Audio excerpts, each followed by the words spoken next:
ایران نے آبنائے ہرمز اور اپنے فضائی حدود میں امریکی جنگی طیاروں کو نشانہ بنانے کا سلسلہ جاری رکھا ہوا ہے۔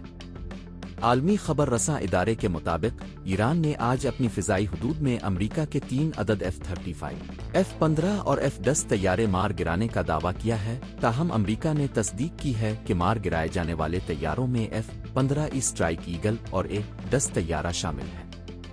امریکہ کے F-15 طیارے میں پائلٹ اور عملے کا رکن سوار تھا، جن میں سے ایک کو بازیاب کرا لیا گیا جبکہ ایک تلاش جاری ہے۔ اس ریسکیو آپریشن کے لیے جانے والے 2 امریکی فوجی ہیلی کاپٹرز اور ایک ڈرون کو ایران نے مار گرانے کا دعویٰ کیا ہے۔ ایران نے جدید امریکی طیارہ مار گرائے جانے کی ویڈیو بھی جاری کر دی۔ میڈیا رپورٹس کے مطابق امریکی طیارہ مار گرائے جانے کی ویڈیو ایرانی سفارت خانے کی جانب سے social media website X پر جاری کی گئی۔ ایرانی سفارت خانے کا ویڈیو کے کیپشن میں کہنا تھا کہ ان دنوں اب یہ مناظر بہت دیکھ رہے ہیں، یہ اب بار بار کوئی فلم نہیں دیکھ رہے ہیں۔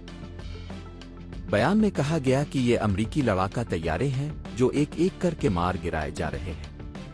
اس بار یہ A-10 جیٹ تھا۔